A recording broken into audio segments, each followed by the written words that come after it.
इस कहानी को जॉन रॉबर्ट नाम के एक फेमस डायरेक्टर ने डायरेक्ट किया है। इस कहानी में हमें कुछ अजीब से क्रिएचर्स दिखाए गए हैं जो लाखों सालों से एक केव में सो रहे थे, लेकिन एक दिन किसी ने उनको जगा दिया, जिसके बाद बाहर निकलकर उन्होंने पूरे अमेरिका पे आतंक मचा दिया। लेकिन इन सब के बाद भी हम इस कहानी में एक फैमिली को देखते हैं जो इन क्रिएचर से बचती और लड़ती हुई अपनी मंजिल की ओर आगे बढ़ती है।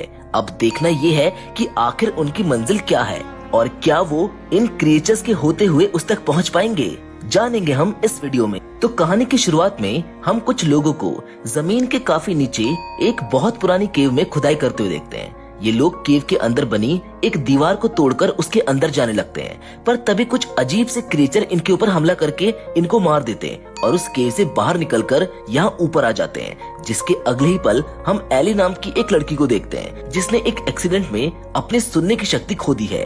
एली बोल तो सकती है पर उसको कुछ सुनाई नहीं देता, लेकिन अब उसे इस चीज की आदत पड़ चुकी है। बच्चे उसका मजाक उड़ाते हैं पर उसको कोई फर्क नहीं पड़ता। एली का एक बॉयफ्रेंड भी है जिसका नाम रॉब है, जिसको वो अपना फ्रेंड बताती है। रॉब एली को वैसे ही पसंद करता है जैसी वो है। उसने एली के लिए साइन लैंग्वेज भी सीख ली है ताकि एली उसकी बातों को समझ सके। एली अपनी पूरी फैमिली से इशारों यानी कि साइन लैंग्वेज में बात करती है। एली की फैमिली में उसके डैड यूग, उसकी मॉम केली, उसका छोटा भाई और उसकी दादी है। रात को ये सब अपने घर पर खाना खा रहे होते हैं कि तभी टीवी पर खबर आती है कि ये शहर खतरे में है क्योंकि कुछ अजीब से चमगादड़ यानी कि बैट्स जैसे क्रिएचर ने पूरे यूनाइटेड स्टेट्स पर हमला कर दिया है। उन्होंने ना जाने कितने लोगों को मार डाला है। वो इंसानों को मारकर खा रहे हैं। अगर आप लोग उनसे बचना चाहते हैं तो अपने अपने घरों में रहो और बिल्कुल भी शोर मत करना। अगर आवाज की तो मारे जाओगे। ये खबर सुनकर एली की पूरी फैमिली डर जाती है, जिस पर एली कहती है कि हमारे शहर में तो बहुत ज्यादा शोर शराबा है, हमें अगर इनसे बचना है तो यहाँ से कहीं शांत जगह जाना होगा। ये सब फौरन अपना सामान पैक कर कर यहाँ से जाने लगते हैं। इतने में ही एली के डैड यूग का बेस्ट फ्रेंड ग्लेन भी आ जाता है। ग्लेन अपने साथ एक गन रखता है, जिसके बाद ग्लेन और यूग दोनों अपनी कार लेकर यहाँ से जाने लगते हैं। रास्ते में ये गैस स्टेशन पर रुकते हैं जहाँ एक आदमी इनके ऊपर बंदूक तानकर इनकी कार को लेने की कोशिश करता है, पर इससे पहले वो आदमी कुछ कर पाता, ग्लेन उसको शूट कर देता है और ये सब फिर से चलने लगते हैं। अब रोड पर हर तरफ सिर्फ जाम ही जाम है क्योंकि हर कोई हड़बड़ी में कहीं ना कहीं भाग रहा है और कितनों को तो अभी कुछ पता ही नहीं है।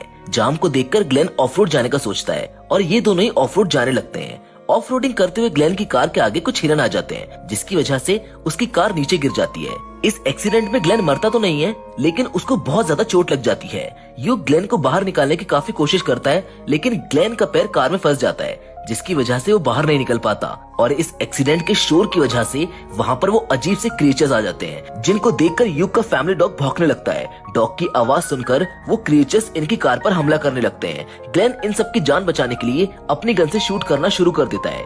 गन शॉट की आवाज से सारे क्रिएचर्स ग्लेन के ऊपर हमला करने लगते हैं और उसको मार डालते हैं, लेकिन इनका डॉग अभी भी भौंकना बंद नहीं करता। उसकी आवाज से वो क्रिएचर्स फिर से उनकी कार की तरफ आने लगते हैं। अब अपनी फैमिली को बचाने के लिए यूग अपने डॉग को मजबूरन कार से बाहर निकाल देता है और सारे क्रिएचर्स उसको मार डालते हैं। एली इस चीज से बहुत दुखी होती है, लेकिन उनके पास इसके अलावा और कोई रास्ता नहीं था।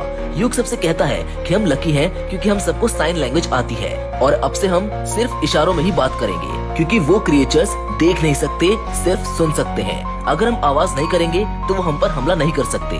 क्रिएचर्स के शांत होते ही ये सब बिना आवाज किए अपनी कार से पैदल चलना शुरू करते हैं। ऑफ रोड पर चलते हुए इन्हें आगे जाकर एक घर दिखाई देता है। इस घर के चारों तरफ ऊंची फेंस लगी हुई थी। इतने में एक लेडी अपनी गन लेकर उस घर से बाहर आती है और इन सबको डराने के लिए इनके ऊपर शूट कर देती है।